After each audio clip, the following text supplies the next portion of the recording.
আমরা মুমিন এবং মুসলমানরা সফল হব এই পদ্ধতি আমাদের নবী শিখিয়ে দিয়েছেন।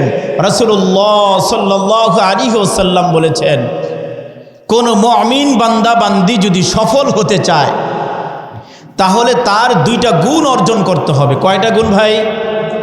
কয়টা গুণ ভাই? দুইটা গুণ। একটা গুণ তাকওয়া অর্জন করতে হবে। কি অর্জন করতে হবে? তাকওয়া। 2 নম্বরে ধৈর্য। 2 নম্বরে কি? ধৈর্য অর্জন করতে হবে। তাকওয়া অর্জন করার জন্য আমাদের 3টা কাজ করতে হবে। তাকওয়া অর্জন করার জন্য কয়টা কাজ করতে হবে ভাই? 3টা কাজ করতে হবে। 1 নম্বর, গুনাহ করা যাবে না। 1 নম্বরে কি ভাই? গুনাহ করা যাবে না। 2 নম্বর, নেক কাজ ছাড়া যাবে না। 2 নম্বর কি ভাই? নেক কাজ ছাড়া যাবে না। 3 নম্বর, আল্লাহ তাআলার ভয় অন্তরের মধ্যে রাখতে হবে। তাহলে আমরা কি জানলাম ভাই? যদি সফলতা অর্জন করতে চায় তার 2টা গুণ অর্জন করতে হবে। 1 নম্বরে তাকওয়া। এই তাকওয়া অর্জন করার জন্য কয়টা কাজ করতে হবে ভাই? 3টা কাজ করতে হবে। 1 নম্বরে কি ভাই? গুনাহ করা যাবে না। 2 নম্বরে নেক কাজ ছাড়া যাবে না। 1 নম্বরে গুনাহ করা যাবে না, 2 নম্বরে নেক কাজ ছাড়া যাবে না, 3 নম্বরে আল্লাহ তাআলার ভয় অন্তরের মধ্যে রাখতে হবে। 2 নম্বর ধৈর্য। এই ধৈর্য ধারণ করার জন্য আবার 3টা কাজ করতে হবে। ধৈর্য ধারণ করার জন্য কয়টা কাজ করতে হবে ভাই? 3টা কাজ করতে হবে। 1 নম্বর, যত প্রকার মুসিবত আসুক না কেন, যত ভয়ঙ্কর পেরেশানিতে থাকেন না কেন, গুনাহ করা যাবে না। যত প্রকারের বাধা বিঘ্ন আসুক না কেন, আমি কি করব না? গুনাহ করব না। এটা কি বলা হয়? ধৈর্য। এটা কি বলা হয়? ধৈর্য। 2 নম্বর, যত ব্যস্ততা থাকুক, যত পেরেশানি থাকুক, যত টেনশন থাকুক, নেক কাজ ছাড়ব না। যত পেরেশানি থাকুক, যত টেনশন থাকুক, আমার যত বিপদ আপদ থাকুক, নেক কাজ ছাড়ব না। এটা কি ভাই? ধৈর্য। 3 নম্বর, আমার যত প্রয়োজন আছে, আমার বিপদ আপদ ভালো মন্দ, আমি কার কাছে সাহায্য চাইব ভাই? কার কাছে সাহায্য চাইব? আল্লাহ তাআলার নিকট আমরা সাহায্য চাইব। তাহলে আমরা কি শিখলাম? কেহ যদি কোনো মুমিন বান্দা বান্দি যদি সফল হতে চায়, কোনো মুমিন বান্দা বান্দি যদি সফল হতে চায়, তার 2টা গুণ অর্জন করতে হবে। 1 নম্বর গুণ তাকওয়া, 2 নম্বর গুণ হলো ধৈর্য। তাকওয়ার অর্জন করার জন্য 3টা কাজ করতে হবে। গুনাহ করা যাবে না, নেক কাজ ছাড়া যাবে না, আল্লাহ তাআলার ভয় অন্তরের মধ্যে রাখতে হবে।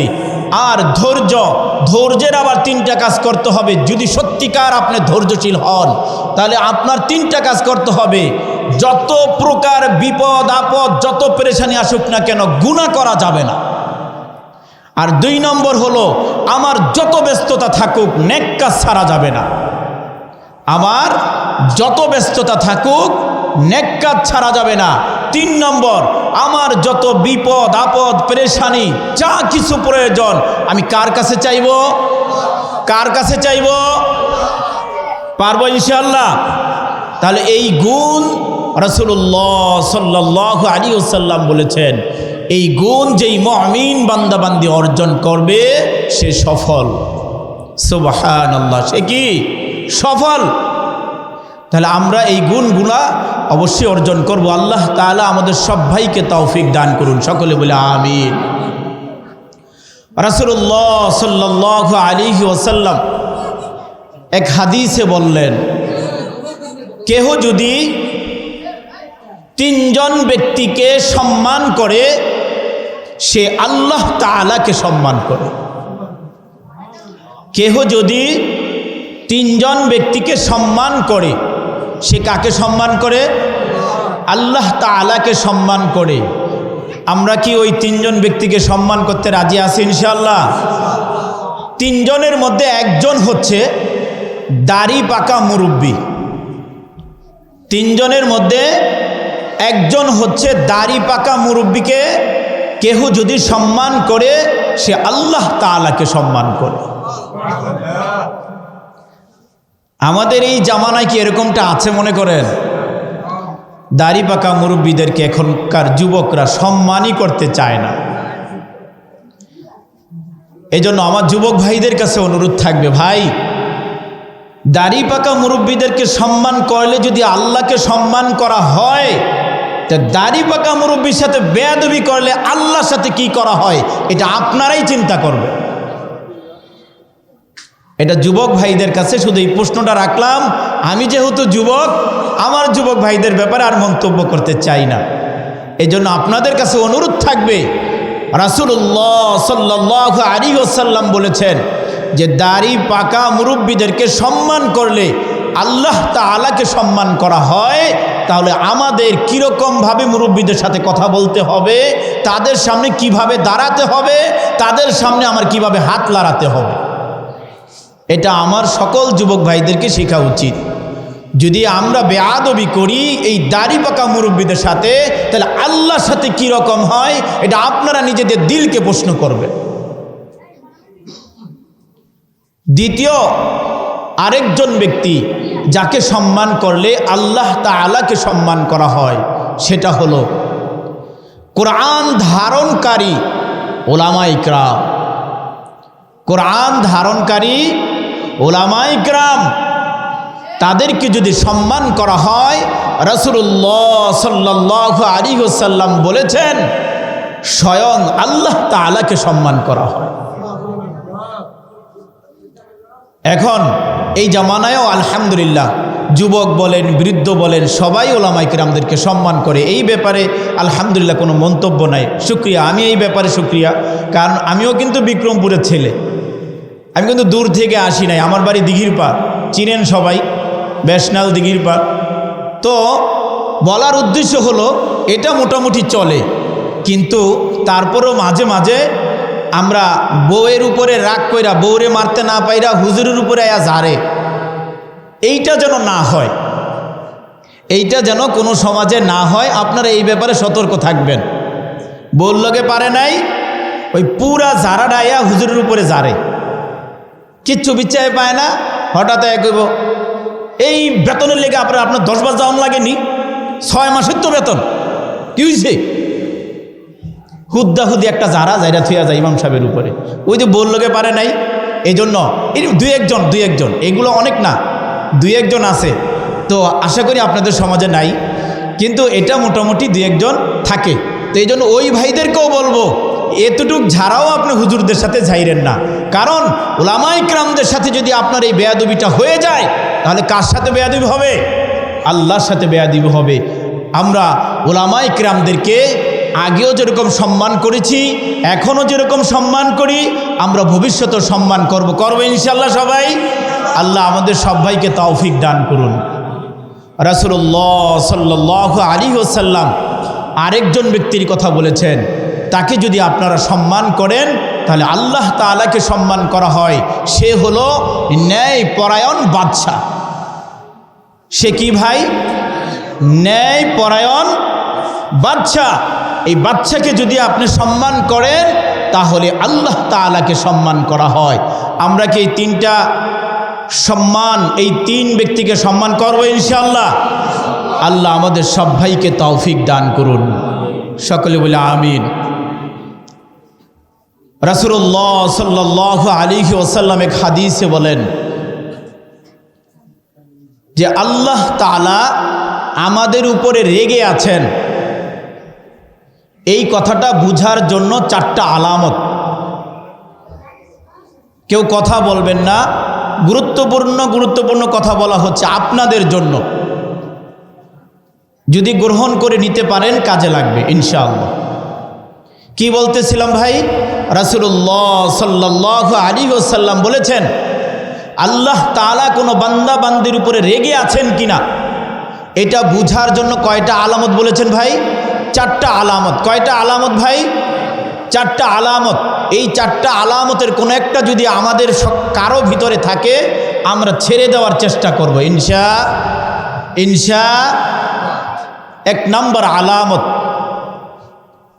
কেহ যদি কর্কশ ভাষায় কথা বলে, কেহ যদি খুব কঠোরভাবে কথা বলে, কারো সাথে হাসি মুখে কথা বলে না, নরম সুরে কথা বলে না, তার ব্যবহার দেখে মনে হয় সে কিছুক্ষণ পরে ওই লোকটারে মারবে, তার ব্যবহার দেখে মনে হয় তার পরিস্থিতি বেশি সুবিধা না, সে মানুষকে এরকম গণায় ধরে না, এই ব্যক্তির উপরে আল্লাহ তাআলা রেগে আছেন। এই ব্যক্তির উপরে কি করছেন? আল্লাহ তাআলা রেগে আছেন। আর যেই বান্দার উপরে আল্লাহ তাআলা রেগে থাকেন, তার প্রতি কি রহমত আসবে মনে করেন? কশিনকালেও আসবেন না। এর থেকে বেঁচে থাকার চেষ্টা করবেন। আমরা যখনই কোনো ভাইয়ের সাথে, কারো সাথে দেখা করব, শত্রুর সাথেও যখন দেখা করব, আমরা আগে তাকে কি দেব ভাই? কি দেব ভাই? মাশাআল্লাহ, আমরা সবার আগে সালাম দেব। আপনি জানেন না, হাদিস শরীফের মধ্যে আসছে, রাসূলুল্লাহ সাল্লাল্লাহু আলাইহি ওয়াসাল্লাম বলেছেন, যে আগে সালাম দেয় সে অহংকার মুক্ত। বলে না সুবহানাল্লাহ? যে আগে সালাম দেয় সে অহংকার মুক্ত। আর আপনারা এই হাদিসও জানেন, কোনো বান্দা বান্দির ভিতরে যদি লোভ, হিংসা, অহংকার, লোভ, হিংসা, অহংকার, এই 3টার কোনো একটা যদি থাকে, তার ঈমান ধ্বংস হওয়ার জন্য এটাই যথেষ্ট। কারো ভিতরে যদি লোভ, হিংসা, অহংকার, এই 3টার কোনো একটা যদি কারো ভিতরে থাকে, তাহলে ওই একটাই আমার ঈমানকে ধ্বংস করার জন্য যথেষ্ট, আর কিচ্ছু লাগবে না। তাহলে আমরা এই হাদিসের প্রেক্ষিতে সালামের বিষয় কি জানলাম? যে কেহ যদি আগে আগে সালাম দেয়, সে কি মুক্ত? অহংকার মুক্ত। কি মুক্ত? অহংকার মুক্ত। পারবো না ইনশাআল্লাহ? আমরা সবার সাথে হাসি মুখে কথা বলবো, এই গুণ কি অর্জন করা যাবে? কেন ভাই বেজার হয়ে তার সাথে কথা বলবো? কেন? আমি এই রাগান্বিত অবস্থায় কর্কশ ভাষায় কথা বলে, ভাব নিয়ে কথা বলার কারণে আল্লাহ আমার উপরে রেগে আছে। দরকারই নেই আমার এই ভাব নেওয়ানোর। ঠিক আছে না ইনশাআল্লাহ ভাইজান? আমার দরকারই নাই। এজন্য আমরা আমাদের কারো ভিতরে, যার যার দিল তো সে জানে যে আসলে এই স্বভাবটা আমার আছে। তাহলে আমরা যার ভিতরে এই স্বভাবটা আছে, সেটা মা বোন হোক, আমার ভাইয়েরা হোক, আমরা সবাই এই বদ অভ্যাস থেকে হেফাজত থাকব। সকলে বলে আমিন। 1 নম্বর। 2 নম্বর, কাহারো রিজিকে যদি বরকত কমতে থাকে, কাহারো রিজিকে যদি বরকত কমতে থাকে, তাহলে বুঝতে হবে আল্লাহ তাআলা আমার উপর রেগে আছে। কার কথা ভাই? রাসূলুল্লাহ সাল্লাল্লাহু আলাইহি ওয়াসাল্লাম বলেছেন যে কাহারো যদি রিজিক কমতে থাকে, রিজিকের মধ্যে বরকত কমতে থাকে, বুঝতে হবে আল্লাহ আমার উপর রেগে আছে। কি করা উচিত?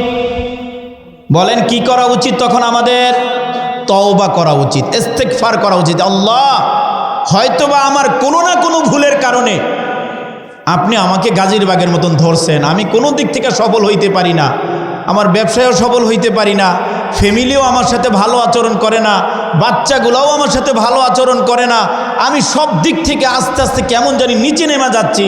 হয়তোবা কোনো না ভুল আপনার কাছে কঠিন হয়ে গেছে, এই জন্য আপনি আমাকে এই গাজীরবাগের মতো ধরছেন।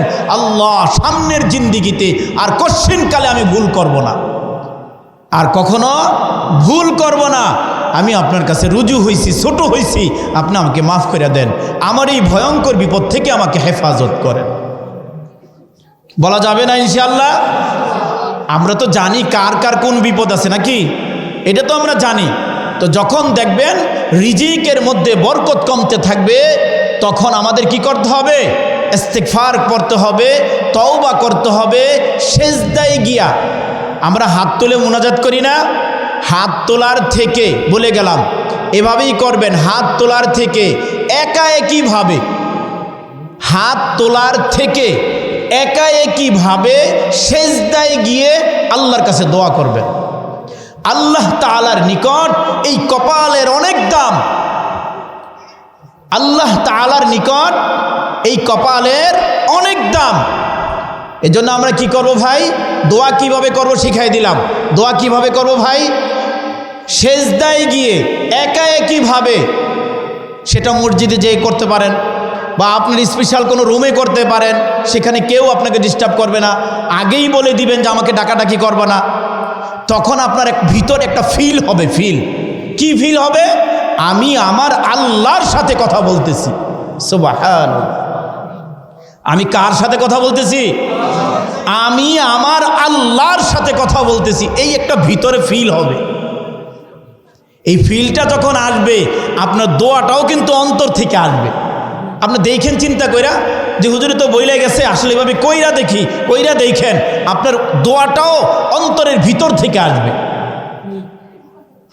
আর আপনি যদি সবার সম্মুখে দোয়া করেন, বা আপনার বাচ্চা কিছুক্ষণ পরে ডাক দেয়, বিবি ডাক দেয়, মানুষে ডিস্টার্ব করে, মোবাইল সাইলেন্ট করেন নাই বা মোবাইল দূরে রাখেন নাই, আপনার দোয়া অন্তর থেকে আসবো না। তাহলে দোয়া আমরা কিভাবে করব ভাই? এটা খুবই গুরুত্বপূর্ণ বিষয়। দোয়া করব একা একইভাবে, সেজদারত অবস্থায়। কার মতো? বাচ্চাদের মতো। কার মতো ভাই? বাচ্চাদের মতো। আচ্ছা, আমি যদি আল্লাহ তাআলার নিকট বাচ্চাদের মতো কাকুতি মিনতি করে গইরাইয়া চিক্কুর পাইরা যদি কান্দি, আমার লজ্জা কিসের? যেই আল্লাহ আমার হাত সবল রেখেছে, চোখ সবল রেখেছে, আমার জবান সবল রেখেছে, আমার পা সবল রেখেছে, আমাকে চলার তৌফিক দিছে, বলার তৌফিক দিছে, সবচেয়ে বড় কথা হলো আল্লাহ তাআলা আমার মস্তিষ্ক সবল রেখেছে। সেই আল্লাহর কাছে আমার কাকুতি মিনতি করতে সমস্যা আছে কোনো? লজ্জা আছে কোনো? আবার হলো একলা একলা পুরা রোম গইরাইবেন, পুরা রোম গইরিয়ে সিকুর পারবেন। বাচ্চারা দেখেন না, 2 টাকা 5 টাকা না দিলে কিভাবে চিকুর পারে? এইভাবে চিকুর পারবেন কুট্টি বাবুর মতো। এটা আল্লাহ তাআলা পছন্দ করে। আপনারা জানেন না, রাসূলুল্লাহ সাল্লাল্লাহু আলাইহি ওয়াসাল্লাম গুহার মধ্যে গিয়ে 2 দিন 3 দিন পর্যন্ত সিজদায় পড়ে থাকতেন। ইয়া উম্মতি বলতেই থাকতেন। নবীজি কিভাবে দোয়া করতেন? সিজদায় গিয়ে দোয়া করতেন। আমরা পারবো ইনশাআল্লাহ সবাই? তাহলে কি বলতেছিলাম? 2 নম্বর, সেটা হলো যখন দেখবেন আমার রিজিকের মধ্যে কি বরকত কমতে থাকবে, তখন বুঝতে হবে কি যে আল্লাহ তাআলা আমার গাজীরবাগের মতো ধরছে কোনো না কোনো ভুলের কারণে। আমি আল্লাহর কাছে কি করব ভাই? তওবা করব। কি করব ভাই? তওবা করব। আল্লাহ তাআলা আমাদের সব ভাইকে তৌফিক দান করুন। সকলে বলে আমিন। 2 নম্বর, 3 নম্বর যেই কারণে আল্লাহ তাআলা রেগে থাকেন, সেটা হলো আমরা বিপদে ধৈর্য ধারণ করি না। আমরা বিপদে কি করি না ভাই? ধৈর্য ধারণ করি না, বিধাই আল্লাহ তাআলা রেগে থাকেন আমাদের উপরে। আপনারা সকলেই জানেন, কোনো না কোনো বিপদ আসলে আগে মা বোনেরা কইতো, আল্লাহ আমার ফোলারাই চোখকে দেখলো, আর কেউরে দেখলো না। আগের দিনে কইতো, আর এখন পুরুষ মহিলা সবাই কয়। আমি কিভাবে বুঝলাম? যেমন আলুতে এবারকার বিক্রমপুরে মায়ের খাইছে না তুমুল। তো এই মায়ের খাওয়ার পরে আল্লাহর ওই বান্দারা আল্লাহর ব্যাপারে কি যে মন্তব্য করতেছে চার দোকানে বইয়া আমার এলাকায়। আল্লাহ মাফ করো, বিশ্বাস করেন ভাই, এটা আল্লাহ তাআলা আপনার আমার থেকে কখনো আশা করে না এরকম মন্তব্য ভাই। এখন বলেন, উনি যে মন্তব্যগুলো করলেন ধৈর্যের সাথে না ধৈর্য হারা হয়ে? ধৈর্যের সাথে কিন্তু মন্তব্য করে নাই, ধৈর্য হারা হয়ে মন্তব্য করেছে। আল্লাহ কি বলতেছে? কেহ যদি বিপদে পড়ে ধৈর্য হারা হয়ে যায়, আমি তার উপর রাগান্বিত হই। আর বা আল্লাহ যদি কোনো বান্দা বান্দির উপরে রাগান্বিত হন, তার অবস্থা কি হয়? বিপজ্জনক না? তাহলে আমাদের কি করতে হবে ভাই?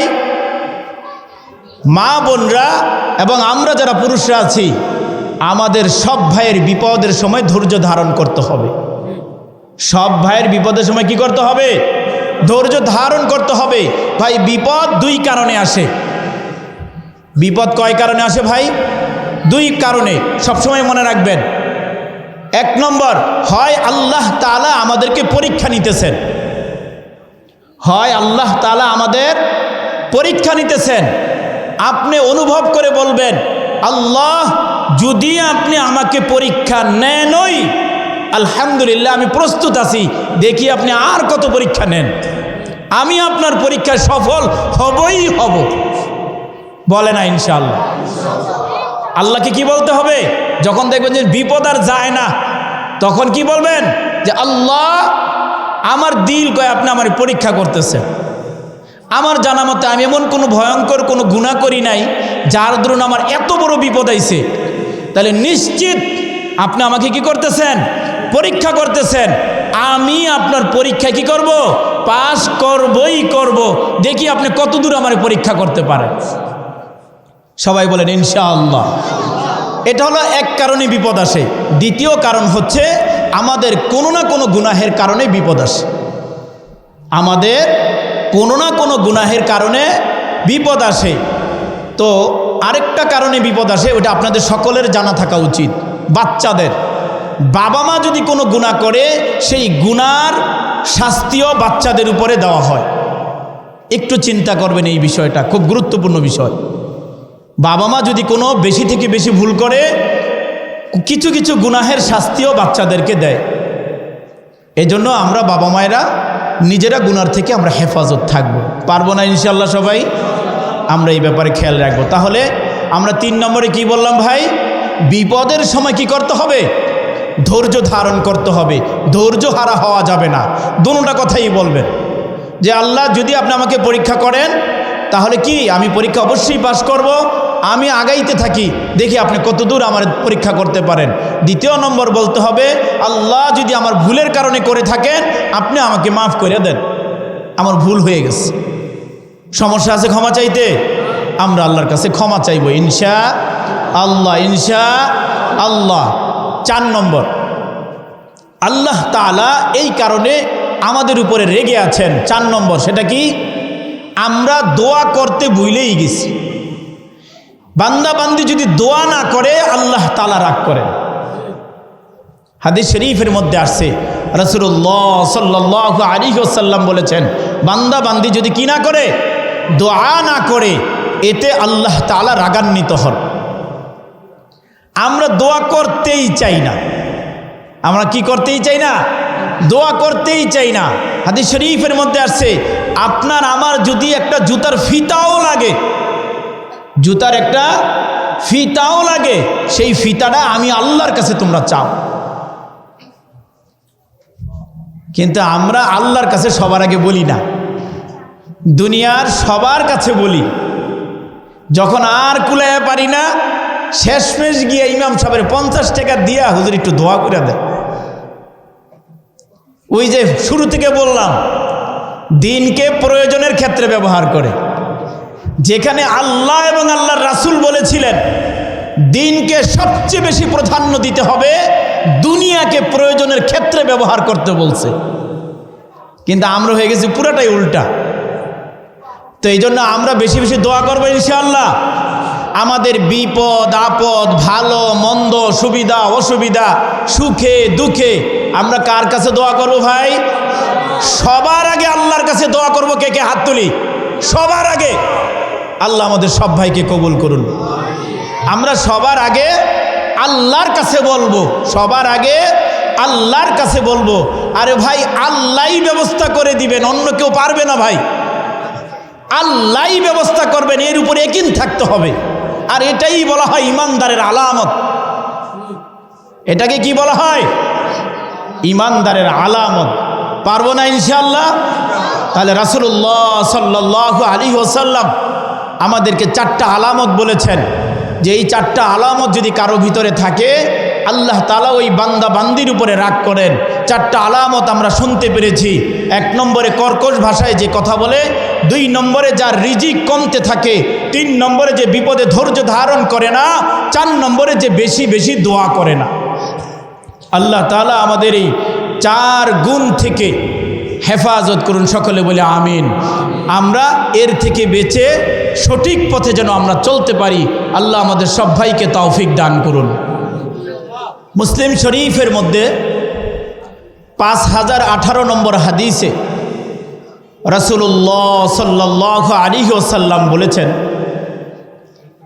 4 ব্যক্তিকে আল্লাহ তাআলা অভিশাপ দেন। 4 ব্যক্তিকে আল্লাহ তাআলা অভিশাপ দেন, লানত করেন।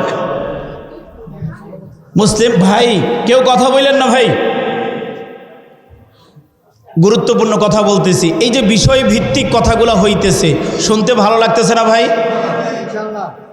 আল্লাহ তাআলা 4 ব্যক্তির উপরে লানত দেন, অভিশাপ দেন। এরকম 4 ব্যক্তি থেকে আমরা বাঁচতে চাই কিনা? বাঁচতে চাই ইনশাআল্লাহ। তাহলে গুরুত্ব সহকারে শুনতে হবে। 1 নম্বর, যে সন্তান বাবা মাকে অভিশাপ দেয়, যে সন্তান বাবা মাকে অভিশাপ দেয়, এই ব্যক্তির উপরে আল্লাহ তাআলা কি করেন ভাই? অভিশাপ দেন, লানত দেয়। কিভাবে বাবা মাকে সন্তানরা লানত দেয়, অভিশাপ দেয়? এমন বাপ না হইলো আমার চলবো, কয় না ভাই? এমন মা না থাকলো আমার কিছু যায় আহে না, কয় না ভাই? আল্লাহ তাআলা এই কথাটা শোনার সাথে সাথে বেজার হন। আল্লাহ তাআলা এই কথাটা শোনার সাথে সাথে রাগান্বিত হন। আর আল্লাহ তাআলা রাগান্বিত হয়ে ওই সন্তানের উপরে আল্লাহ তাআলা লানত বর্ষণ করেন। বলেন, যে বাবা মাকে কটাক্ষ করে তার উপরে যদি আল্লাহ তাআলা অভিশাপ দেয়, লানত দেয়, ওই সন্তান কত দূর আগাইতে পারবে?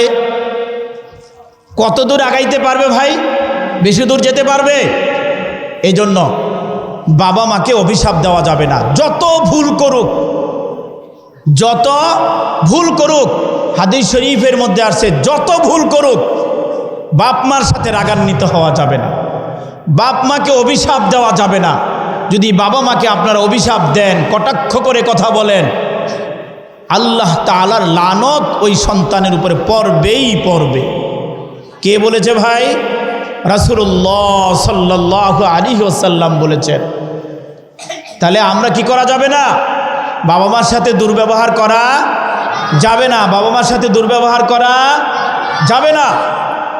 2 নম্বর, রাসূলুল্লাহ সাল্লাল্লাহু আলাইহি ওয়াসাল্লাম বলেছেন, আরেক ব্যক্তির উপরে আল্লাহ তাআলার গজব এবং লানত পড়ে, সেই ব্যক্তি হচ্ছে যে আল্লাহ তাআলা ব্যতীত অন্য কোনো ব্যক্তির নামে কুরবানি করে, অন্য কোনো ব্যক্তির নামে পশু জবাই করে।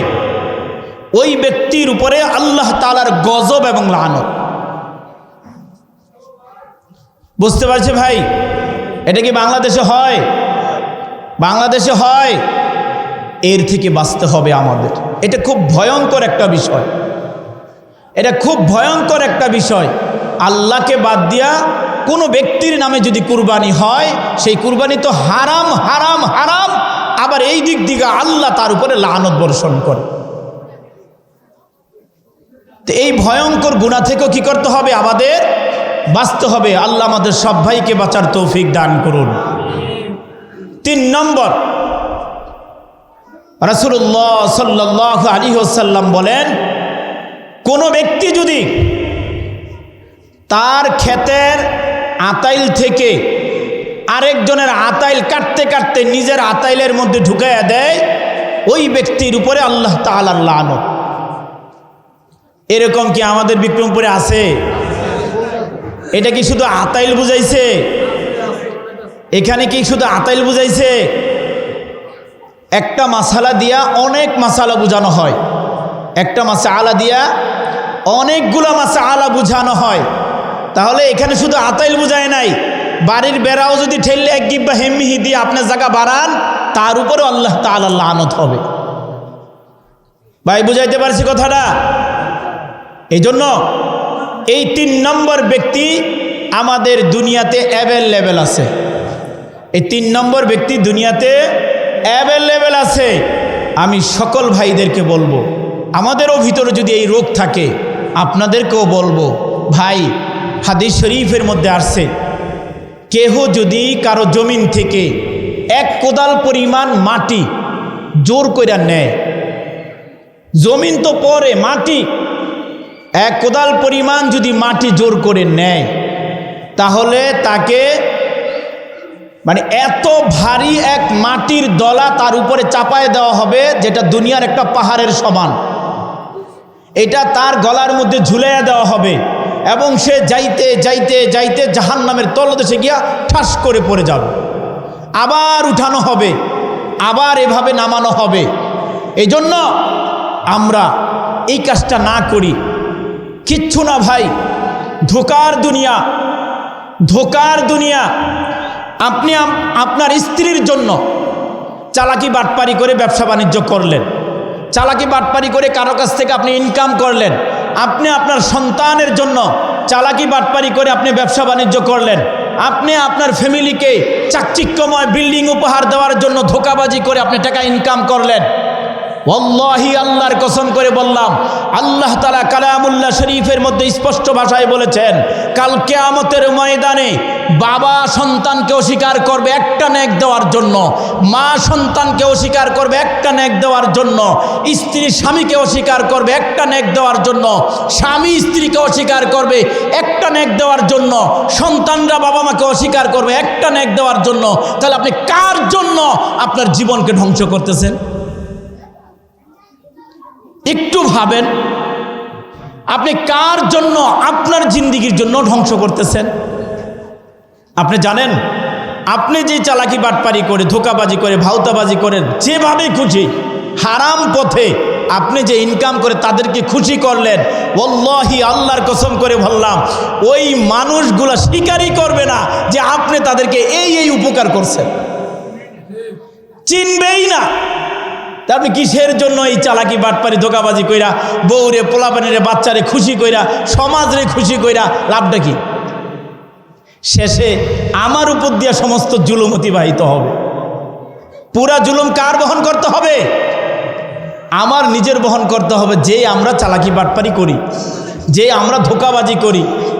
তো এই জন্য ভাই, আমরা সবার প্রথম খেয়াল করব আমার কি হবে। আমার এই পৃথিবীতে যতদিন বেঁচে থাকবেন, আপনাদেরকে একটা কথা বলে দিলাম, এই পৃথিবীতে যতদিন বেঁচে থাকবেন, যদি আমার কথাটা যতদিন দিলের মধ্যে না আসবে, আপনার মধ্যে কশ্চিনকালেও পরিবর্তন আসবে না। যতদিন পর্যন্ত আপনার মধ্যে আমার অনুভব না হবে, আমার বুঝছেন, আমার ভুল হয়ে গেছে, আমার আজকে এই নেকটা ছুটে গেছে, আজকে আমি এই গুনাহ করে ফেলেছি, এই কথাটা যতক্ষণ পর্যন্ত প্রতিনিয়ত আপনার ভিতরে না আসবে, ততদিন পর্যন্ত আপনার মধ্যে পরিবর্তন আসবে না। আর যতদিন পর্যন্ত ওই বাড়িতে এই বাড়িতে ওই বাড়িতে এই বাড়িতে এক কথায়, যতদিন পর্যন্ত অপরকে নিয়ে আপনি চিন্তা করবেন, যতদিন পর্যন্ত অপরকে নিয়ে আপনি চিন্তা করবেন, ততদিন পর্যন্ত আপনার পরিবর্তনের চিন্তা চেতনা আপনার দিলে আসবে না। যতদিন পর্যন্ত অপরকে নিয়ে আপনি চিন্তা করবেন, ততদিন পর্যন্ত কি হবে না? আপনার মধ্যে ওই চিন্তা চেতনা আসবে না। তাহলে আমরা কি জানলাম? রাসূলুল্লাহ সাল্লাল্লাহু আলাইহি ওয়াসাল্লাম বলেছেন, আল্লাহ তাআলা ওই ব্যক্তির উপরে অভিশাপ দেন যিনি কি করেন, আরেকজনের জায়গা আরেকজনের আতাইল ঠেলতে ঠেলতে নিজের বানায় ফেলায়। আল্লাহ আমাদের সব ভাইকে এই ভয়ঙ্কর গুনাহ থেকে হেফাজত করুন। সকলে বলে আমিন। ভাই সবাই না বললে অনেকে বুঝে লেবো যে এই রোগটা মনে হেরা আছে, এর লেগে আমিন কয় না। সকলে বলে আমিন। 4 নম্বর বিষয়, 4 নম্বর বিষয় হচ্ছে রাসূলুল্লাহ সাল্লাল্লাহু আলাইহি ওয়াসাল্লাম বলেছেন, কোনো ব্যক্তি যদি ইসলামের মধ্যে নতুন কথা ঢুকায়, নতুন বিষয় আলোচনা করে, যেই বিষয়টা কোরআন হাদিসে প্রমাণিত না, এই ব্যক্তিকে কেহ যদি জাগা দেয়, মাসআলাটা বোঝার চেষ্টা করবেন। কোনো ব্যক্তি যদি এমন ব্যক্তিকে জাগা দিছে, এমন ব্যক্তিকে থাকার জন্য অবস্থান করার জন্য জায়গা দিচ্ছে, যেই ব্যক্তি ইসলামের ক্ষতি করে নতুন নতুন কথা ঢুকায়া, তো ওই ব্যক্তিকে জাগা দেওয়ার কারণে যে জাগা দিছে তার উপরে আল্লাহ তাআলা কি করেন? লানত বর্ষণ করেন। মনে থাকবে ইনশাআল্লাহ। এটা কিন্তু একটা ভয়ঙ্কর ব্যাপার। আর এই বিষয়গুলা কিন্তু বাংলাদেশে সচরাচর হচ্ছে, বাংলাদেশে সচরাচর হচ্ছে। এখান থেকে আমাদের কি করতে হবে ভাই? বেঁচে থাকতে হবে। এখান থেকে আমাদের কি করতে হবে ভাই? বেঁচে থাকতে হবে ইনশাআল্লাহ। রাসূলুল্লাহ সাল্লাল্লাহু আলাইহি ওয়াসাল্লাম বলেন, গুনাহের 5টা ক্ষতি। গুনাহের কয়টা ক্ষতি ভাই? 5টা ক্ষতি। গুনাহের কয়টা ক্ষতি ভাই? 5টা। 1 নম্বর, কেহ যদি গুনাহ করে তার চেহারাটা আস্তে আস্তে কালো হয়ে যায়। গুনাহের প্রথম ক্ষতি কি ভাই? কেহ যদি গুনাহ করে তার চেহারা সুরত কি হয়ে যাবে? আস্তে আস্তে কালো হয়ে যাবে। তো গুনাহের প্রথম ক্ষতি, কারো চেহারা কি হয়ে যাবে? কালো হয়ে যাবে। 2 নম্বর, কেহ যদি গুনাহ করে তার অন্তর অন্ধকার হয়ে যাবে। কেহ যদি গুনাহ করে তার অন্তর কি হয়ে যাবে ভাই? অন্ধকার হয়ে যাবে। বলেন, অন্তর যদি অন্ধকার হয়ে যায় তার দিলের মধ্যে আল্লাহ তাআলা বসবাস করবে? গুনাহ আর নেক দুইটা কি একসাথে হতে পারে? গুনাহ আর নেক দুইটা কি একসাথে হতে পারে? আর যেই স্থানে গুনাহ হয়, যেই অন্তরে গুনাহের জায়গা দিয়ে রাখছে আল্লাহর বান্দা বান্দি, ওই অন্তরে কি আল্লাহ কশিনকালে প্রবেশ করবে? তাহলে 2 নম্বর ক্ষতি কি? তার অন্তরটা অন্ধকার হয়ে যাবে গুনাহ করতে করতে। এজন্য আমাদের দিলটাকে নেক আমল করতে করতে কি করতে হবে? অন্তরটাকে আলোকিত করতে হবে। অন্তরটাকে কি করতে হবে? আলোকিত করতে হবে।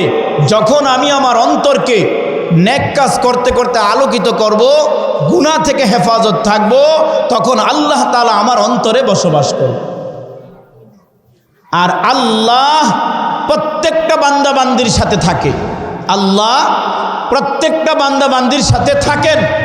হাদিস শরীফের মধ্যে আসছে, এই কথাটা জেনে রাখেন, অনেকেই জানেন না।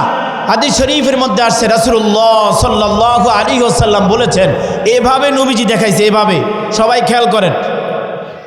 পুরা পৃথিবীর সমস্ত রুহগুলা আল্লাহ তাআলার এই 2 আঙ্গুলের মাঝখানে যতটুকু ফাঁকা আমাদের, এতটুকু জায়গার মধ্যে থাকে। সুবহানাল্লাহ। আমরা কই না যে হ্যাঁ থাকে জাপান, হ্যাঁ থাকে ইটালি, আল্লাহ এত খোঁজখবর কেমনে লয়? অনেকের মনে কিন্তু এই প্রশ্ন আসে, একজন ইটালি থাকে, একজন জাপান থাকে, আল্লাহ চক্ষু কি একটা হনে থাকে, একটা এখানে থাকে না? এখন জেনে রাখেন, আমাদের মানুষের হাত দিয়া নবীজি এভাবে বুঝাইছে যে আল্লাহ তাআলার এই 2 হাতের মাঝখানে যতটুকু ফাঁকা, এতটুকু ফাঁকার মধ্যেই সমস্ত মানুষের রুহু এক জায়গার মধ্যে। তাহলে আমার আল্লাহ কত শক্তিশালী, এইটা একটু ভাবেন। যেই মাওলার 2 আঙ্গুলের মাঝখানে আমরা সবাই, আমার মাওলা কত শক্তিশালী, তার শক্তিধর কত বড়, এটা কিন্তু ভাবা উচিত। আমরা কিন্তু অনেকে ভাবি না, বিধায়ী আল্লাহ তাআলার হুকুমের বিরোধিতা করি, ভাবি না বিধায়ী আল্লাহ তাআলার হুকুমকে সঠিকভাবে পালন করি না। একটু ভাবা দরকার, কি বলেন? ভাবা দরকার না? তাহলে কি বলতেছিলাম, যে গুনাহ করার কারণে আমার 2 নম্বর ক্ষতি কি ভাই? অন্তরটা কি হয়ে যায়? অন্ধকার হয়ে যায়। অন্ধকারটা একেবারে অন্ধকার হয়ে যায়। 3 নম্বর ক্ষতি, 3 নম্বর ক্ষতি হচ্ছে ভাই, যারা গুনাহ করে তাদের শরীর দুর্বল হয়ে যায়। যারা গুনাহ করে তাদের শরীর কি হয়ে যায় ভাই? দুর্বল হয়ে যায়। রাসূলুল্লাহ সাল্লাল্লাহু আলাইহি ওয়াসাল্লাম বলেন যে ওই ব্যক্তিগুলা যুবক বয়স থেকেই দুর্বল হতে থাকে। ওই ব্যক্তিগুলা যুবক বয়স থেকেই দুর্বল হতে থাকে। বর্তমান জমানার যুবক ভাইদেরকে তো জানেনই, মনে কোনো মুরব্বীর লগে ঝগড়া করতে দিলে কশ্চিনকালও তার সাথে পারবো না, এত দুর্বল বর্তমান যুবকরা। যুবক ভাইরা, মাঝখান দিয়ে একটা কথা বলিনি যুবকদের জন্য। আমার নসিহত এবং ওসিহত যুবক ভাইদের কাছে, বাবা মা তো আপনাদেরকে ফিরাইতে পারে না, কিন্তু আমি আমার পক্ষ থেকে বলে যাই, যদি মানেন আপনার উপকার হবে, যদি না মানেন আপনি যেই পথে আছেন এই পথেই থাকবেন। পৃথিবীর কেউ আর পরিবর্তন করতে পারবে না। যুবক ভাইদের কাছে কয়েকটা কথা। 1 নম্বর, ভাই, আমরা রাতে আগে আগে ঘুমিয়ে যাব। যুবক ভাইদেরকে বলতেছি, আমরা রাতে কি করব ভাই? আগে আগে ঘুমিয়ে যাব। ফজরের আজানের সাথে সাথে ঘুম থেকে উঠব। হাদিস শরীফের মধ্যে আসছে, যুবকদেরকে বলতেছি, হাদিস শরীফের মধ্যে আসছে, ফজরের নামাজের পরে কেহ যদি ঘুমায়, ফজরের নামাজের পরে কেহ যদি ঘুমায়, ওই ঘরের ওই ব্যক্তির বরকত কমতে থাকে। সবাই মনে রাখবেন, ফজরের নামাজের পর শোয়া সম্পূর্ণ নিষেধ। বর্তমান জামানায় 10টা থেকে 12টার আগে কেউ ঘুম থেকে উঠে না, ফজরের নামাজও পড়ে না, ফজরের নামাজও পড়ে না এবং কি করে না, ঘুম থেকেও ওঠে না। আবার যারা ফজর নামাজ পড়ে পইরাই ঠাস করে হইয়া পড়ে। যারা ফজরের নামাজ পড়ে পইরাই কি করে, ঠাস করে শুয়ে পড়ে। কিন্তু এই মুহূর্তে কিছু কাজ আছে, কেন শুইতে না করছে? কিছু কাজ আছে। কাজ কি? ফজরের নামাজের পরে হাদিস শরীফের মধ্যে আসছে, আল্লাহ তাআলা বলেছেন, হে আমার সকল বান্দা বান্দিগণ, তুমি আমি আল্লাহকে সকাল সন্ধ্যা ডাকো। ডাকা কারে কয় ভাই? যারা আমরা কোরআন শরীফ সহি শুদ্ধভাবে পড়তে পারি, আমরা চেষ্টা করব 1 পারা 2 পারা কোরআন তেলাওয়াত করার জন্য। 1 পারা 2 পারা কি করার জন্য ভাই? কোরআন তেলাওয়াত করার জন্য। যারা আমরা কোরআন শরীফ সহি শুদ্ধভাবে পড়তে পারি না, তারা আমাদের ইমাম সাহেবের নিকট সহি শুদ্ধ করার জন্য আপ্রাণ চেষ্টা করা। ইমাম সাহেবের নিকট কি করা? আপ্রাণ চেষ্টা করা। এখন যারা সহি শুদ্ধভাবে কোরআন তেলাওয়াত করতে পারি না, তাদের আমল কি? তাদের আমলগুলা খুব সুন্দর। সেটা কি? সুবহানাল্লাহ, আলহামদুলিল্লাহ, আল্লাহু আকবার, লা ইলাহা ইল্লাল্লাহ। আমরা এই ছোট ছোট যে তাসবিহগুলো আছে, আমরা কি করব? ফজরের নামাজ পড়ে 100 বার হোক, 50 বার হোক, বা আমার ভাই, আমি কারে ডাকতেছি ভাই? আল্লাহকে। কারে? আল্লাহকে। এটা কি আমি বার গণ্যা গণ্যা আল্লাহকে ভালোবাসবো? বোঝেন নাই মনে হয়। আমি কি বার গণ্যা গণ্যা আল্লাহকে ভালোবাসবো? আল্লাহকে ভালোবাসতে হবে চিন্তা চেতনা ছাড়া। আমি আমার আল্লাহকে ডাকতেই থাকবো, ডাকতেই থাকবো, যতক্ষণ পর্যন্ত আল্লাহ আমাকে তার প্রিয় না বানাইবে। আমরা ডাকতেই থাকবো ইনশাআল্লাহ। তাহলে ফজরের পরে না ঘুমায় আমাদের কি কাজ ভাই? তাসবিহ পাঠ করতে হবে, আল্লাহকে ডাকতে হবে। কোরআন তেলাওয়াত যারা করতে পারি তেলাওয়াত করব, যারা আমরা না পারি আমরা পারার জন্য চেষ্টা করব। এবং ওই সময়টুকুর মধ্যে ফজরের পরে আমরা আল্লাহ তাআলার তাসবিহ তাহলিল পাঠ করব ইনশাআল্লাহ। তাসবিহ তাহলিল পাঠ করার পরে আমরা যদি পারি 2 রাকাত কি করব ভাই? কি নামাজ পড়ি আমরা ফজরের পরে? এশাক নামাজ। 2 রাকাত 4 রাকাত আমরা এই নফল নামাজ পড়ব। পড়ার পরে আমরা আমাদের কাজে চলে যাব। হ্যাঁ, যিনি অসুস্থ, যিনি মাযুর, তার বিষয়টা আলাদা। আর এই জামানায় 90% সুস্থ মানুষ শুয়ে থাকে ফজরের পর। 90%। এটা হলো রিজিকের বরকত কমে যায় ভাই। ফজরের পরে ঘুমালে কি হয়ে যায় ভাই? রিজিকের বরকত কমে যায়। কে বলেছে ভাই? রাসূলুল্লাহ সাল্লাল্লাহু আলাইহি ওয়াসাল্লাম। যুবকদের বলতেছিলাম, প্রথম কথা কি বলছি যুবকদের? আমরা আগে আগে ঘুমিয়ে যাব। আমরা আগে আগে ঘুমিয়ে যাব। ফজরের আজানের সাথে সাথে ঘুম থেকে উঠব। ফজরের আজানের সাথে সাথে ঘুম থেকে উঠব। নামাজ পড়ে মক্তবে যাদের যাওয়ার আছে মক্তবে চলে যাব। যারা বড় মক্তবে যাওয়ার কোনো কাজ নাই, আমরা তসবিহ তাহলিল কোরআন তেলাওয়াত করব, এরপরে আমরা কাজে জয়েন হয়ে যাব, যার যার কাজে চলে যাব। আমরা কেউ সকালে শুইব না। যুবক ভাইরা, 1 নম্বর কাজ বললাম। 2 নম্বর, মোবাইল, টাচ মোবাইল ব্যবহার থেকে হেফাজত থাকবে। যুবকদের কাছে অনুরোধ, 2 হাত ধরি, 2 পায়ে পড়ি। যদি কেউ বলেন হুজুর পাও ধরলে আমি মোবাইলের গুনাহ থেকে বাঁচবো, আমি আপনার পাও ধরতে রাজি আছি। মোবাইলের গুনাহ থেকে আপনারা হেফাজত থাকবেন। আগে গ্রামগঞ্জের মধ্যে এক ঘরে টিভি থাকতো, পুরা গ্রামের মানুষ ওই ঘরে যাইতো। বোঝেন কথাটা? আগে এক ঘরে টিভি থাকতো, পুরা গ্রামের মানুষ ওই ঘরে যাইতো। আর এখন হাতে হাতে টিভি। এখন কি ভাই? হাতে হাতে টিভি। ওখানে গুনাহ করতো, গুনাহের কিছু দেখতো, চিন্তা ভাবনা করতো। আর এখন নিজের কম্বলের তলে, খাতার তলে যা খুশি তাই দেখতে পারে। এখন আর কোনো চিন্তা ভাবনা নাই। যুবক ভাইদের 2 হাত জোর করে বলি, ভাই গোপন গুনাহ থেকে আমরা হেফাজত থাকি। গোপন গুনাহের কারণে আল্লাহর পক্ষ থেকে গোপন আযাব নাজিল হয়। গোপন আযাব নাজিল হয়। আপনি দেখবেন ঢাকা শহর থেকে শুরু করে মুন্সিগঞ্জ, নারায়ণগঞ্জ, যেখানে যেখানে দেখবেন যৌন চিকিৎসার পোস্টার দিয়া ভরা। এটা আজ থেকে 20 বছর আগে ছিল না। এটা আজ থেকে 20 বছর আগে ছিল না। যুবক ভাইদের কাছে অনুরোধ, 2 হাতে ধরি, 2 পায়ে পড়ি, ভাই গোপন গুনাহ থেকে আপনারা বেঁচে থাকেন। গোপন গুনাহ থেকে যদি আপনারা না বাঁচেন, আল্লাহর পক্ষ থেকে গোপনে আপনাদের উপরে গজব অবতীর্ণ হবে।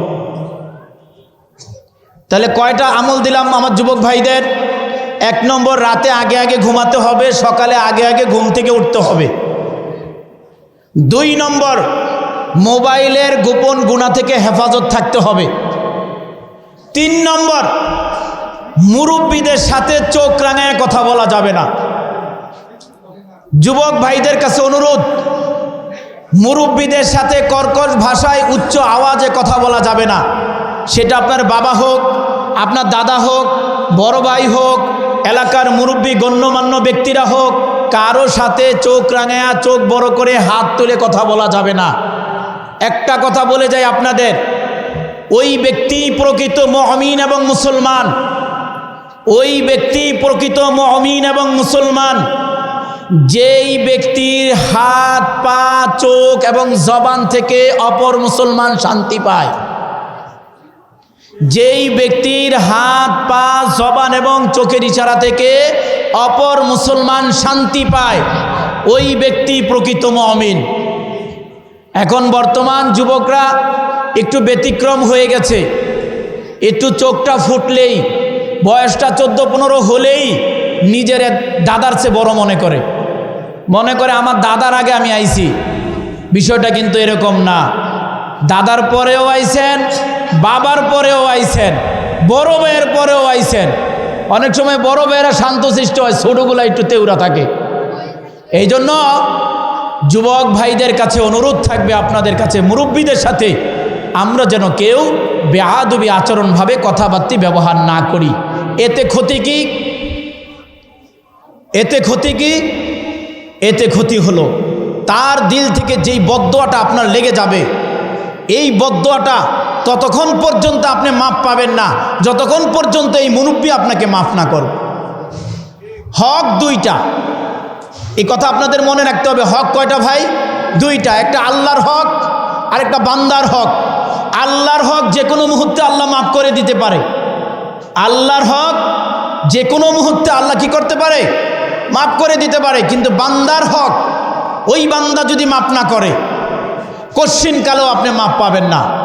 এই জন্য যুবক ভাইদের কাছে অনুরোধ থাকবে দিল থেকে, অন্তর থেকে, যে ভাই আমরা মুরব্বীদের সাথে কি করব না, কখনোই খারাপ আচরণ করব না। 4 নম্বর আরেকটা যুবক ভাইদের আমল, সেটা হলো আমরা ভাই বিবাহের আগে মেয়েদের সাথে কোনো সম্পর্ক করব না। বিবাহের আগে মেয়েদের সাথে কোনো সম্পর্ক করব না। এতে 3টা ক্ষতি হবে আপনাদের।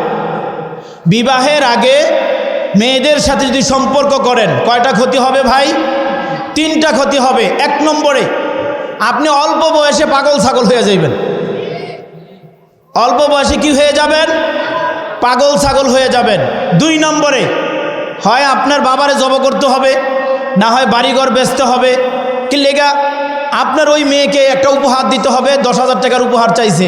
আপনার বাবায় দিন শেষে কামাই হলো 300 টাকা 500 টাকা, এই বেচারি টাকা দিব কই থেকে? পরে কি করে? খবর পান না, নেড়ে দেখেন না আপনারা ফেসবুকে পেপারে যে কোনো খারাপ ব্যবহারের কারণে বাবাকে জব করে ফেলাইছে, মাইকে জব করে ফেলাইছে। এটা কিন্তু হচ্ছে অহরহর। এই জন্য যুবক ভাইদের কাছে অনুরোধ থাকবে, আমাদের কি করতে হবে? এই মেয়েদের ভয়ঙ্কর খপ্পর থেকে বাঁচতে হবে। রাসূলুল্লাহ সাল্লাল্লাহু আলাইহি ওয়াসাল্লাম স্পষ্ট ভাষায় বলেছেন যে এই দুনিয়ার মধ্যে সবচেয়ে ভয়ঙ্কর ফিতনা হচ্ছে নারী। সবচেয়ে ভয়ঙ্কর ফিতনা হচ্ছে নারী। আপনার ঈমান, আপনার আমল, আপনার চিন্তা চেতনা, আপনার টাকা পয়সা, আপনার শরীরের শক্তি সব নষ্ট করে ফেলায়। একটু বুঝবেন, বিবেকের কান দিয়ে একটু শুনবেন। আপনার বিবেকের কান দিয়ে শুনতে হবে। যদি আপনার বিবেকের কান দিয়ে কথাগুলো শুনেন, বুঝতে পারবেন যে আসলে যেই কথা বলল এতগুলা ক্ষতি হয়, আসলে হয় কি না, আসলেই হয় কি না একটু দেখবেন চিন্তা ভাবনা করে। যুবক ভাইদের কাছে অনুরোধ, যেই 4টা আপনাদেরকে আমল দিলাম, আপনারা যদি এই 4টা আমল করতে পারেন, এই 4টা অভ্যাস যদি আপনারা পালন করতে পারেন, আপনাদের 4টা গুণ অর্জন হবে। যুবক ভাইরা, এই 4টা কাজ যদি আপনারা করতে পারেন, আপনাদের 4টা গুণ অর্জন হবে। 1 নম্বরে আপনাদের নামাজের প্রতি আগ্রহ বাড়বে। আপনাদের নামাজের প্রতি আগ্রহ বাড়বে। মুরব্বীদের সাথে বেয়াদবি কমবে, মুরব্বীদের সাথে বেয়াদবি কমবে। এবং আপনার ঘরের মধ্যে আপনাকে নিয়ে সবাই মানে দোয়ার মতন গুনগুন আচরণ করবে, আমার ছেলে অনেক ভালো এই সমাজের মধ্যে। ভালো হইলে কিন্তু বাবা মা আপনাকে আমাকে নিয়ে কিন্তু দিল থেকে আলোচনা করে, বিষয়টা এরকম না? এজন্য আমরা এই 3টা গুণে যখন গুণান্বিত হব, তখন আল্লাহ তাআলাও আমাদেরকে ভালোবাসবেন। তখন কে ভালোবাসবেন? আল্লাহ তাআলাও আমাদেরকে ভালোবাসবেন। তাহলে কোন কথা থেকে এই কথা আসলো ভাই? গুনাহের কারণে 3 নম্বর যেই ক্ষতি, শরীর দুর্বল হয়ে যায়। কে বলেছে ভাই? রাসূলুল্লাহ সাল্লাল্লাহু আলাইহি ওয়াসাল্লাম বলেছেন গুনাহের কারণে কি ক্ষতি হবে? শরীর দুর্বল হয়ে যাবে। 4 নম্বর ভাই, যে গুনাহ করে যেই বয়সেরই হোক না কেন, তার রিজিক দুনিয়া থেকে আল্লাহ তাআলা আস্তে আস্তে উঠায় নিয়ে যায়। নাউজুবিল্লাহ। যে গুনাহ করে তার কি করে? রিজিক আস্তে আস্তে কমায় দেয়। তাহলে আমরা দিলকে প্রশ্ন করব যে আমি কোনো গুনাহের সাথে জড়িত আছি কিনা, এই কারণে আল্লাহ তাআলা আমার রিজিক কমায় দিতেছে কিনা, কেন আমি এই অবস্থায় আছি, আমার ফ্যামিলি নিয়ে আমি স্বাভাবিক কেন থাকতে পারি না, এটা আমাদের দিলকে প্রশ্ন করতে হবে। যে কোনো গুনাহের কারণে আমাদের কি করে? আল্লাহ তাআলা রিজিক উঠায় নেওয়া যায়। এই জন্য আল্লাহ তাআলা আমাদের সব ভাইকে গুনাহ থেকে হেফাজত থাকার তৌফিক দান করুন। সকলে বলে আমিন। এরপরে হলো 5 নম্বর, সেটা হলো ভাই গুনাহের কারণে আল্লাহ তাআলা গুনাহগার ব্যক্তির জন্য অন্যান্য মানুষের মধ্যে একটা খারাপ ধারণা ঢুকাইয়া দেয়। কি ঢুকাইয়া দেয় ভাই? খারাপ ধারণা ঢুকাইয়া দেয়। ওই চোর, ওই ডাকাত, ওই এই করছে। মানুষের দিলের মধ্যে গুনাহগার ব্যক্তির জন্য কি হয়? খারাপ ধারণা চলে আসে। আপনারা জানেন না, কসম করে বলতে হয়, যখন মানুষ যে কোনো গুনার সাথে জড়িত হয়, মানুষ তখন আর ওই মানুষ নামে তাকে ডাকে না, ওই গুনার নামে তাকে ডাকে। বোঝেন না এই কথাটা? কোনো মানুষ যদি গুনাহ করে, ওই ব্যক্তিকে আর কেউ মানুষ রূপে ডাকে না, তাকে ওই গুনার নামে ডাকে। ধরেন কেউ চোর, ওই চোরায় যায়, কে যায় বলে না ভাই, ওই ওই বাটপারে যায়, ওই ওই এমন এমন করছে। এই কথাগুলো কখন বলে? যখন সে গুনাহ করে। এই জন্য আমরা গুনাহ করার দ্বারা যে 5টা ক্ষতি, এই 5 ক্ষতির কারণে আমরা আল্লাহকেও পাবো না, রাসূলুল্লাহ সাল্লাল্লাহু আলাইহি ওয়াসাল্লামকেও পাবো না। তাহলে আমাদের কি করা উচিত ভাই? গুনার থেকে হেফাজত থাকা উচিত, গুনার থেকে আমাদের হেফাজত থাকা উচিত। আমরা যদি গুনার থেকে হেফাজত থাকতে পারি, আল্লাহ তাআলার প্রিয় বান্দা হতে পারবো। আমরা যারা আল্লাহ তাআলার প্রিয় বান্দা হতে পারবো, আমরা মৃত্যুর সময় আশাবাদী, আমাদের মৃত্যুর সময় ঈমান নসিব হবে। যেই বান্দা বান্দির মৃত্যুর সময় ঈমান নসিব হবে, ওই বান্দা বান্দি হাসতে হাসতে জান্নাতে চলে যাবে। তাহলে আমাদের কি করতে হবে ভাই? আল্লাহকে আপন বানাতে হবে। কি করতে হবে ভাই? আল্লাহকে আপন বানাতে হবে। আল্লাহকে আপন বানাতে হলে গুনাহ ছাড়তে হবে, নেক কাজ বেশি বেশি করতে হবে। গুনাহ ছাড়তে হবে, নেক কাজ বেশি বেশি করতে হবে। দুনিয়ার থেকে আখিরাতকে বেশি প্রাধান্য দিতে হবে, দুনিয়ার থেকে আখিরাতকে বেশি প্রাধান্য দিতে হবে। আমরা যদি দুনিয়ার থেকে আখিরাতকে বেশি প্রাধান্য দিতে পারি, আস্তে আস্তে আল্লাহর সাথে একটা সুসম্পর্ক তৈরি হবে ইনশাআল্লাহ। পরিশেষ সমাপ্তি ভাই, হুজুর কি আসে? ওকে, পরিসমাপ্তি কথা ভাই, আমরা কেউ জানি না কে কখন চলে যাব। ভাই কথাটা একটু গুরুত্ব সহকারে শুনি। আমরা কেউ জানি না ভাই কে কখন চলে যাব। কারো দিল জানে না, কারো মনও জানে না। আমাদের এলাকার এক ভাই, ওটার সাথে মিলাইয়া বলতেছি, দিব্যি সুস্থ। গত পরশুকার ঘটনা, গত পরশু দিনের ঘটনা, একেবারে সুস্থ। উনি বেকারির মালিক ছিলেন। তো এই মানুষটা সকালেও ভালো ছিল, দুপুরেও ভালো ছিল। আসর নামাজ পড়ে বলল আমার কেমন জানি লাগতেছে। বয়স তেমন না, 45-47 এরকম হবে। সেই মানুষটা বলল কেমন লাগছে, বইলেই শুইল, ঘুম। সে ঘুমায় গেল। তাহলে কি বুঝলেন ভাই? সে কাউকে ওসিয়ত করতে পারে নাই, নসিহত করতে পারে নাই। নিজে যে একটু আল্লাহর কাছে কিছু বইলা ঘুমাইব, সেই ঘুমটাও সে ঘুমাইতে পারে নাই। এই জন্য ভাই, সকলের হাতে ধরি, পায়ে পড়ি। আমি আমার জন্য দোয়া চাই। যদি কখনো শোনেন আমি মারা গেছি, দিল থেকে দোয়া করবেন, আল্লাহ যেন আমাকে জান্নাতবাসী করে। আমিও আপনাদের জন্য দোয়া করি, আল্লাহ তাআলা যদি আমার আগে আপনাদের কাউকে নিয়ে যায়, আল্লাহ যেন আপনাদের পিছনের সমস্ত গুনাহগুলাকে মাফ করে নেককার, দিনদার, মুত্তাকি হিসেবে, আল্লাহর প্রিয় গোলাম হিসেবে যেন আল্লাহ আপনাদেরকে কবুল করে ইনশাল্লাহ। আমরা সবাই সবার জন্য দোয়া করব। দেখেন হাদিস শরীফের মধ্যে আসছে, আমাদের প্রত্যেকটা মুমিন বান্দা বান্দির করণীয় কি। এই যে আমরা আজকে রাত্রে ঘুমাতে যাব না ভাই, ঘুমের মধ্যেও মানুষ মারা যায় কি না? যায় না। আজকে আমরা রাত্রে ঘুমাবো না ভাই, আমরা সব ভাইকে মাফ করে ঘুমাবো। হাদিস শরীফের মধ্যে আসছে, যদি সব ভাইকে মাফ করে আপনি আজকে রাত্রে ঘুমাতে পারেন, এমত অবস্থায় যদি আপনার মৃত্যু হয়, ওই যে আপনি একটা গুণ অর্জন করছেন, সবাইরে মাফ করে দেন, এই উসিলায়ও আল্লাহ তাআলা আপনাকে মাফ করে দিতে পারে। এটা কি চারটাখানি কথা মনে করেন? অনেক বড় কথা না? কিন্তু আমাদের দিলটা এত পাষাণ, এত পাষাণ। আমরা এই জমানার মানুষ, আমরা কাউকে মাফ করতেই চাই না।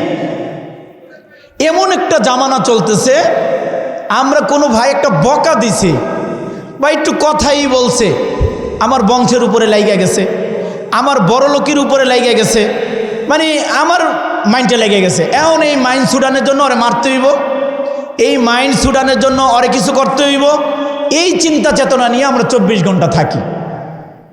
এটাকে বলা হয় পাষাণ। এটাকে কি বলা হয় ভাই? পাষাণ।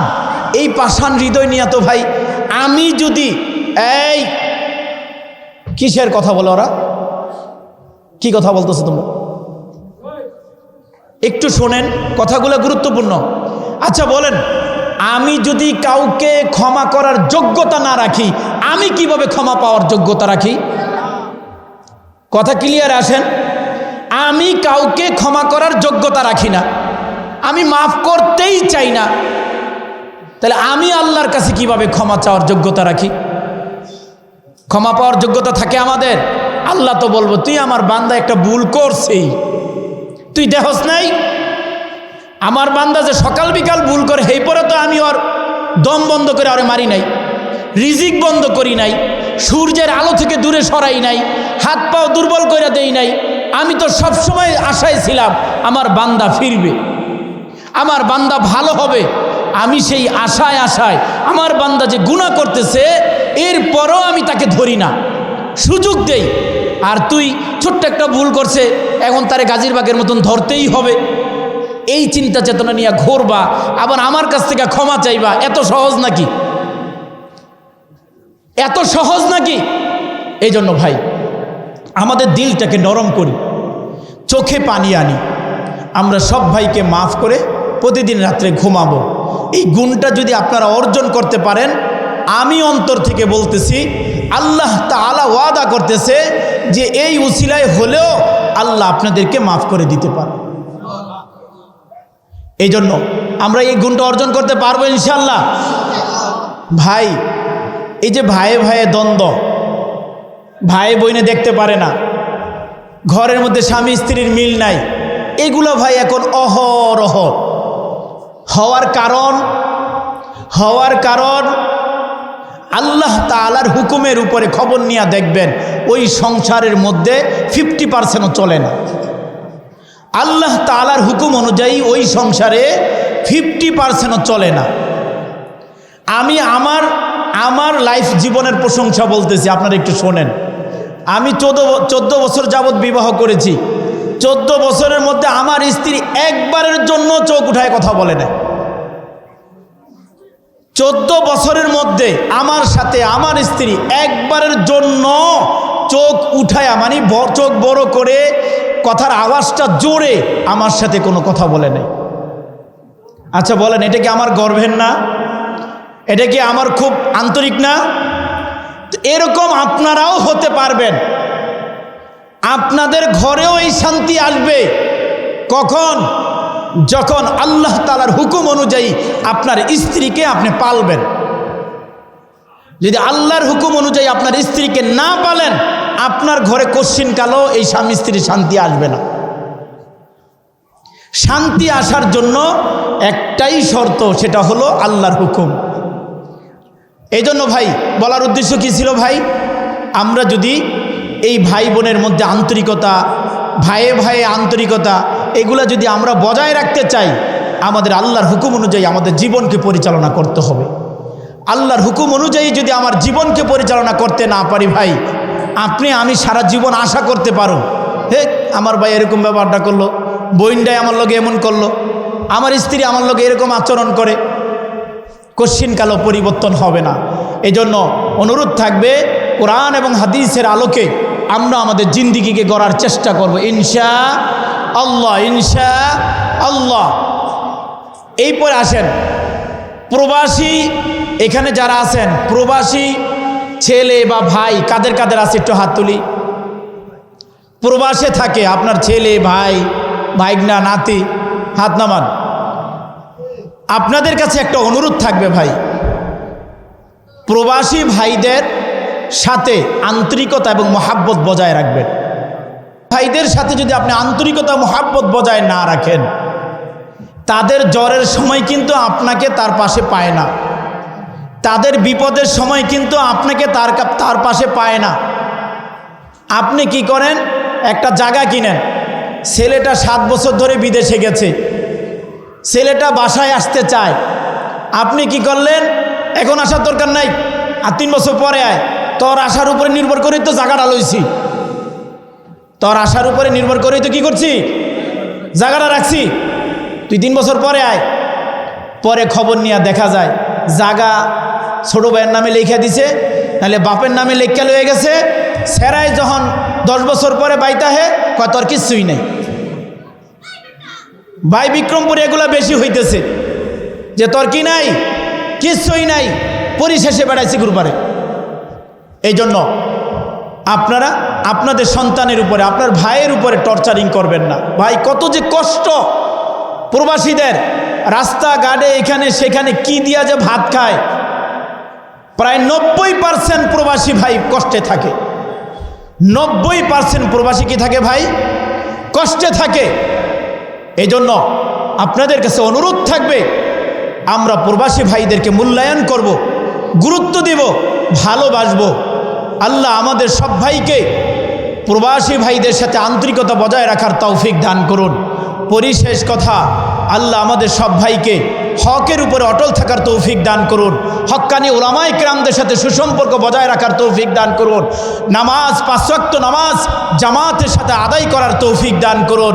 এবং আমাদের পরিবারকে কোরআন এবং হাদিসের আলোকে পরিচালনা করার তৌফিক দান করুন। ভাই, কোরআন হাদিসের আলোকে যদি আপনার জিন্দেগি পরিচালনা করতে যতদিন পর্যন্ত পারবেন না, ততদিন পর্যন্ত আপনার ঘর, আপনার ফ্যামিলি, আপনার অন্তর কোথাও আপনি শান্তি অনুভব করতে পারবেন না। আল্লাহ তাআলা আমাদের সব ভাইকে কোরআন এবং হাদিসের আলোকে আমাদের জিন্দেগিকে পরিচালনা করার তৌফিক দান করুন। আমিন। ওয়া আখিরু দাওয়ানা আলহামদুলিল্লাহি রাব্বিল আলামিন। আসসালামু আলাইকুম ওয়া রাহমাতুল্লাহ।